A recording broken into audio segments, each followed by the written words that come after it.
India was supposed to be communist. By every measure of Marxists, India had the perfect ingredients for the cocktail of communism. Colonial extraction, crushing poverty, the most rigid hereditary hierarchy on earth. India was ripe for revolution. Karl Marx himself highlighted India's potential. Vladimir Lenin urged Indians to act on that potential. And when the Communist Party of India was founded in 1920, Moscow was certain a revolution was nigh. Yet today, India is governed by Hindu nationalists. The Communist parties hold a combined total of 4 out of 553 seats in parliament. Communism has resoundingly failed, or so it seems.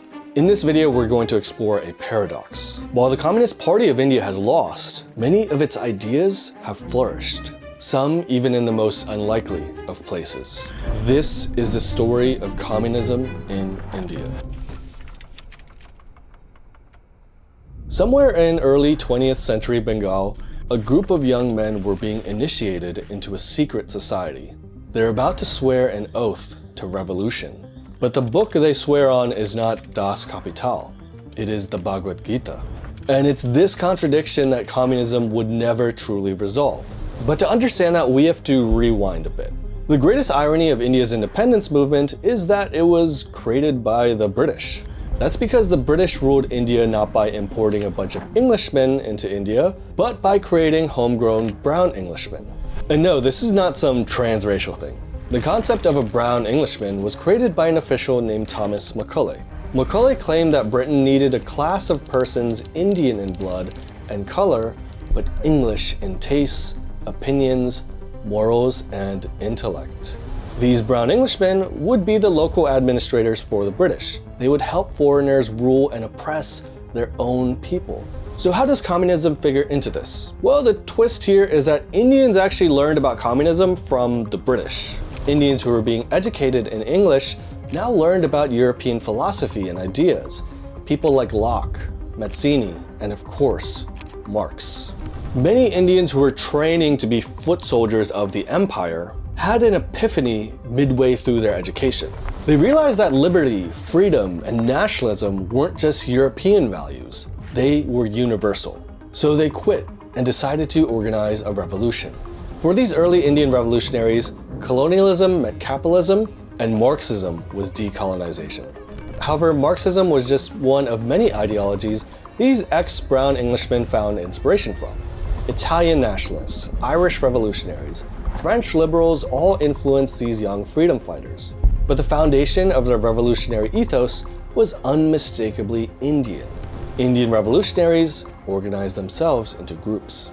The most famous was the Anushilan Samiti, based in Bengal, the base of the British Indian Empire. And to join the revolution of the Anushilan Samiti, you had to swear on the Bhagavad Gita, as we saw earlier. The Samiti had regular Gita readings. It inculcated the ideal of a kshatriya or religious warrior ethos. It drew inspiration from saints like Vivekananda, who saw the message of the Gita as that of action and revolution. Even non-Hindu participants would be influenced by these tales, as they are fundamentally Indian tales of heroism. The Indian independence and especially revolutionary movement was inseparable from this book. And thus Indian Marxists not only had to, but wanted to understand Marxism and revolution through a religious vocabulary. So religious fervor was frequently fused with Marxist ideas around labor and economics in India. For example, India's first major labor strikes were not for better wages, but for the release of someone named Lokmanya Tilak, a revolutionary who again used the Bhagavad Gita as an axis of revolt. Laborers had been inspired by Tilak's commentary of the Gita to take up arms against the British. India's first trade union was founded by a deeply religious man, Lala Lajpat Rai. When Indians were boycotting British goods, they weren't just driven by economic arguments, but rather a civilizational and religious rhetoric. Aurobindo Ghosh, another product of the Anushilan Samiti, writes that the process of boycott was akin to a yajna, a fire ritual of purification and sacrifice. So in the early 20th century, Indian communism was a decentralized force, and because of that, you see a lot of ideological blending and promiscuity. Now, a lot of people point to the famous Marxist and martyr Bhagat Singh as the face of Indian Marxism. Singh even wrote a famous pamphlet, Why I Am an Atheist. which people point to as proof of Marxism's penetration in India. But the thing is, Singh's fellow comrades in organizations like the Hindustan Socialist Republican Association were chock full of religious people. Singh was exceptional exactly because he was an atheist. His fellow socialists who went to the gallows with him were all religious. So essentially, since its beginning, Indian communism has had this uneasy relationship with religion. But that is only the first piece of an entirely mismatched outfit for revolution. For the second, we have to examine a man who became a god.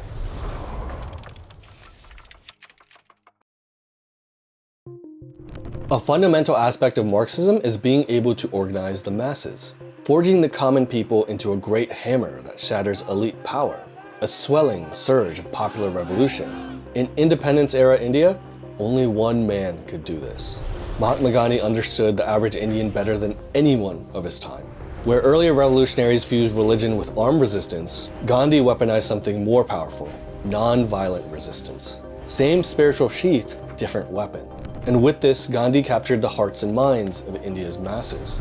Now, while this was happening, communism in India was formalizing. At the 1920 Comintern Congress, a global communist conference, the Communist Party of India was founded. This foreign birth would haunt them for the rest of their history. For Indian communist leadership just could not grasp the pulse of Indian society, especially during independence. The biggest reason for this was that Indian communists were basically remote controlled. Whether from Moscow or from communist cells in Britain, the CPI would always wait for their input on policy, and by that time it would be too late. The CPI disregarded local sentiments and realities to impress people abroad. This is a very familiar phenomenon to the present day for those who follow Indian leftist movements. I call this the SAR syndrome, where Indians, particularly leftists, always look to foreigners for approval. This meant the CPI would always be in disarray. One of the biggest fissures in the CPI was when its Muslim members decided to support an Islamist uprising in India called the Khilafat movement. This movement was not for Indian independence. Rather, it was to support the Ottoman Sultanate thousands of miles away who were fighting the British.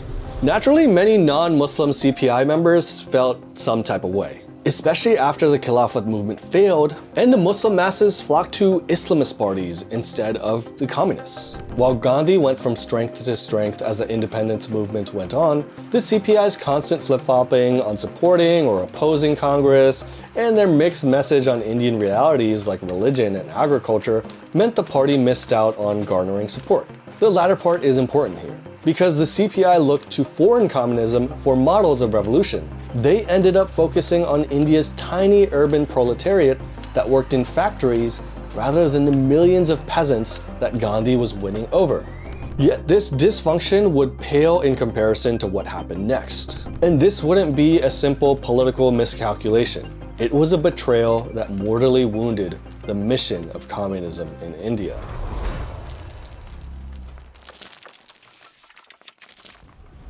In 1941, Germany invaded the Soviet Union, an event that would reverberate across the world. All of a sudden, communists in every country decided to support not just the USSR, but also the Allied powers in World War II. And of course, this also included Britain. At the same time, Gandhi, the heart of India's independence movement, decided to press forward in his mission. He declared the Quit India movement, a do-or-die moment where he urged Indians to push for independence in every non-violent way possible. Indian masses responded with utmost fervor. Protests erupted across the land. Students walked out of classes. Railway workers went on strike. Every part of India exploded for freedom. Well, almost every part. One of the biggest opponents of this movement was the Communist Party of India. You see, Moscow had issued a diktat that communists across the globe must support the Allied powers, even if that meant overriding decolonial ambitions. So CPI members ended up supporting the British, very enthusiastically in fact. They published propaganda against various freedom fighters. But beyond pamphlets of propaganda and official opposition towards Indian freedom, perhaps the worst thing the CPI did was during the calamitous Bengal Famine of 1943. Churchill directed precious grain resources from Bengal to be directed towards the British war effort. And in many cases, it was way more than soldiers needed. So where do communists come in here? Well, communists were an integral part in procuring, or maybe I should say looting, Indian farmers for grain, further worsening the Bengal famine. This is Tsar syndrome on another level at this point. It's literally taking precious food from your own countrymen to support your colonizer. And this wasn't taken too kindly by mainstream independence activists either, who would later issue a charge sheet detailing communist treason once India gained freedom. At this point, you'd think the communists were done for. Open betrayal, blatantly anti-national behavior in a time of crisis, a complete rupture with other freedom fighters. Yet the communists actually bounced back. In 1952, India's first election saw them as the second biggest party, albeit fairly small at 16 seats out of 499. The Congress Party, the main vehicle for India's freedom, swept elections. So why did communism persist? It's two main reasons. Firstly, it had local successes. The communists actually succeeded in executing an armed revolution in the South Indian princely state of Hyderabad. The success came because Hyderabad was ruled by a tiny Urdu-speaking Muslim elite who practiced extreme feudalism. The Telugu Hindu masses were crushed by this dynamic. Besides this inequality, the Nizam of Hyderabad tried to join Pakistan, so the newly formed government of India inadvertently aided the communists in deposing the Nizam. Still, many communists were wary about the government of India. While participating in the 1952 elections, many supported a continued armed resistance underground, drawing inspiration from the recently successful Mao Zedong. This eventually evolved into the brutal Naxalite movement. Elsewhere, communists also succeeded in places like Bengal and Kerala. We'll dive into those three soon as they're absolutely fascinating. The second big reason for communism's persistence was that India's first Prime Minister, Jawaharlal Nehru, was a committed socialist and genuinely admired Marxism. He saw the Soviet Union as a role model and would concretize socialist policy into the foundations of the Indian state. 5-year plans, state-owned industries, central planning. Nehru was building a socialist economy without the Communist Party. Again, this all seems like we're setting up for an explosion of communism. But the CPI would soon commit a second betrayal, and this would be much more brazen. In 1962, Communist China and India would go to war over land in the Himalayas. Nehru believed that the two Asiatic powers would be natural friends, so he left the Himalayan border barely defended. While China did not accept the current border, claiming it was a colonial invention by the British. So an unprepared Indian army would be defeated by Chinese forces as China took control of a small portion of Indian land. And a large chunk of the CPI actually supported this. This caused not only a split in the CPI, but a huge tarnishing of the party. Indians were disgusted with this open betrayal, while a reeling Congress Party looked for someone to blame, in this case probably accurately. This loss was a traumatic event for a young Indian nation, but ironically even worse for Indian communism. This second bout of treason begins a long dotted line across Indian history, where Indian communists, or even the Indian left at large, continuously goes against core Indian interests and progress simply for the approval of outside ideologies. Like, it's understandable to want your ideology to win in your country, but it's another thing to actively want harm to your countrymen in order to secure that ideological win.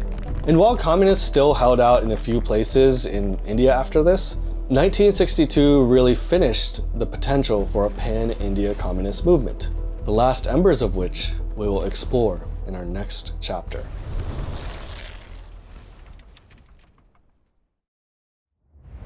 So communists held out in three main places. The first was the South Indian state of Kerala. Here is the most stable and I'd say the most successful communist government in India by far. The CPI was democratically elected in Kerala in 1957, coming to power not through the barrel of a gun, but the ballot box. The reason for that is because the environment that Kerala was in. In the 19th, going into the 20th century, Kerala had some of the most extreme forms of caste discrimination India had ever seen. The lowest castes were not even allowed to share a street with a high caste person. This milieu eventually caused a religious reformation. Social reformers like Sri Narayan Guru fought for the rights of lower castes, and used a specifically Hindu spiritual grammar to argue for it, emphasizing not only the oneness of Hindus but also humanity. Even Christian groups, now a powerful force in Kerala, pushed for these changes as well. Following the Reformation, the rulers of Kerala, the princely state of Travancore, would double down on this social transformation by investing highly in education and social services. Thus, Kerala had a huge leg up versus most other regions in India when it came to various human development indicators, even since independence. However, the echoes of inequality still rang, especially when it came to Kerala's agrarian sector, which still saw a lot of this feudal caste dynamic play out. So by the time the CPI showed up, the soil had already been tilled by all these forces. The communists just planted their flag in it. Their first big move was land reform, redistributing land from landlords to tenants. This fundamentally transformed the agrarian dynamic we talked about. The leg up of Travancore was utilized by continuing to invest in education and health. Kerala today has some of the best literacy and health indicators in India. Thus, the idea of the Kerala model was born, where the government provided a large amount of welfare to uplift its people. However, not everything is rosy here. The Kerala model is actually predicated on massive amounts of remittances from abroad. Why do so many people from Kerala migrate? Well, communism empowered trade unions, which stifled industrialization and growth. Kerala does not have many homegrown businesses or jobs. This has actually made it fall behind more development and investment-oriented states like Tamil Nadu, Gujarat, and Maharashtra. And this trend has reached its crescendo just a few weeks back, when the CPI lost elections in Kerala, which means for the first time in Indian history, communists do not control a single state in the country. So how did the two other places fall? Well, our next destination is Bengal. Remember, it was Bengal that was the wellspring of revolutionary energy that first sparked the Indian independence movement. Back then, it was a lot more Hindu-coded, even Hindu nationalists. But by the time independence came around, Bengal, a famously intellectual and anglicized society, began an affair with Marxism. Bengal had a massive amount of English speakers who interfaced with global intellectuals. At that time, Marxism was the it ideology of the world. So Bengal's elites turned left. Parallel to that was a similar agrarian crisis in Bengal, though not as caste-based and severe as Kerala. But the most underrated factor in communism's rise in Bengal actually comes from across the border, in what was then East Pakistan. In 1971, Pakistan began a genocide primarily aimed at the Bengali Hindus in East Pakistan. This led to a massive refugee crisis, swarming into the Indian state of West Bengal. Eventually, India stepped in to stop the genocide and defeated Pakistan in the 1971 war, leading to the birth of Bangladesh. Still, Hindu refugees continue to pour in. Experts estimate 300,000 to 3 million innocent people were killed by Pakistan, so many Bengali Hindus in Bangladesh still were shell-shocked from the barbarity and wanted safe haven in India. This caused a colossal economic crisis and a breaking point for the state. And here's where communists come in. They campaign on land redistribution and helping these refugees, as well as those already poor living in West Bengal. Thus, they stormed into power in 1977 and ruled the state for 34 years. But unlike Kerala, Bengal would collapse. The most developed region in India would close for business and be economically annihilated. Bengal's share of industrial production fell from roughly 30% at independence to under 4% by 2020. The most industrialized state in India became an afterthought. But even past that, what really makes the CPI tenure of Bengal unique is its level of violence. Booth capturing, shakedowns of businessmen, continuous electoral violence and intimidation would be normalized across Bengal under CPI rule. And even the CPI successors who defeated them, the TMC, resorted to similar types of wanton violence to wrestle power from them. So the CPI's biggest legacy in Bengal would therefore be twofold, making Bengal anti-business and a normalization of grotesque violence. The TMC continued all this aplenty afterwards, claiming both of these were Bengali culture or some crap. They just lost elections as well a couple weeks back. But here's where I want to dial in on this aspect. This maddening aptitude for violent force. Because our last holdout of communism epitomizes this, and that is the Naxals.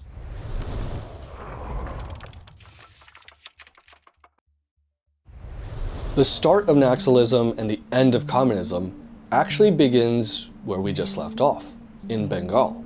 In the 1960s, the Naxalbari area of Bengal was the epicenter of peasant protests. What made this one a bit more unique, though, was that many of the protesters came from tribal communities. Now, Indian tribal communities have lived on the fringes of mainstream society for millennia, connected to it via things like commerce, labor, or military service, but never fully integrated.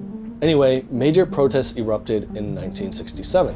Many tribal peasants were protesting an arrangement that was basically bonded labor, and a situation where landlords could take pretty much anything they wanted from peasants at will. In May of that year, the protests reached their peak, and police would fire upon one such protest, killing 9 women and 1 child. This spark would engulf not just Naxalbari, not just Bengal, but a searing corridor that would reach a maximum extent of nearly 1/3 of India. They called it the Red Corridor, a scarlet scar that stretched from Nepal to Andhra Pradesh. For decades, large swaths of this area would not be under the control of the government of India. Instead, it was controlled by the Naxalites, by armed communists who wanted to mimic Mao Zedong's peasant revolution. For as these Naxalites spread, they proclaimed that the government of India was illegitimate, that it was a tool of capitalists and non-tribals used for oppressing the poor and tribals. This was a genuine communist revolutionary movement that saw not just massive success, but also violence.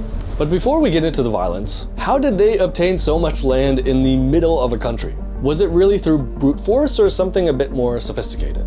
Well, parallel to the march of the Naxals and jungles, in Indian cities, communist intellectuals were gathering funds and whitewashing Naxal terror. They provided the typical NGO-type explanation for gruesome acts of violence and the killing of innocents. These urban Naxals, as they came to be known, would also connect with Chinese communist officials to wire funding and materials to their comrades in the countryside. Then they'd look west to Christian missionaries who also were helping the Naxals in a bid to convert them. So it was this wild situation where China and America were trying to rip the middle of India apart via a weird combination of Christianity and communism. However, eventually people started to emerge from these Naxal areas as refugees. You see, the violence was getting absolutely insane. I'm talking about child soldiers, terrible sexual violence towards women, beheadings, derailing of trains, attacks on schools, roads, any infrastructure that would try to connect these Naxals to mainstream India. So soon enough, many of these tribals and former Naxals would become informants for the government of India. The government would then step up forces to counter these Naxals, something that would soon become a de facto guerrilla war. By the late 2000s, and especially the 2010s, the Indian government began crushing the movement through a combination of defectors, brute force, and most curiously, governance. The thing is, when the government would take over formerly Naxal areas, they'd ensure proper schools, infrastructure, electricity, water access, and other basics were given. For these people, they'd never seen stuff like this. They also got bank accounts to get welfare if they were poor, which almost all of them were. The government also cracked down on foreign funding from missionaries and NGOs that would normalize and finance Naxal atrocities. And by March of 2026, the Red Corridor has shrunk to just a handful of districts. The communists were pretty much defeated, at least the violent ones. And this again is just another notch on that line of treason we've been seeing across Indian history when it comes to communism. Because while I think Indians are open to a bunch of communist ideas and policies, where Indian communism has gone wrong is that it is fundamentally anti-Indian. It hates the country of India, the idea of its civilization.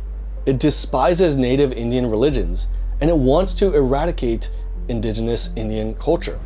This is just too much to stomach for most Indians, even if they like a lot of left-wing ideas. And it's in this last section where we have to explore this dialectic, where while the Communist Party of India has crashed out, yet communism itself is still so influential in Indian politics.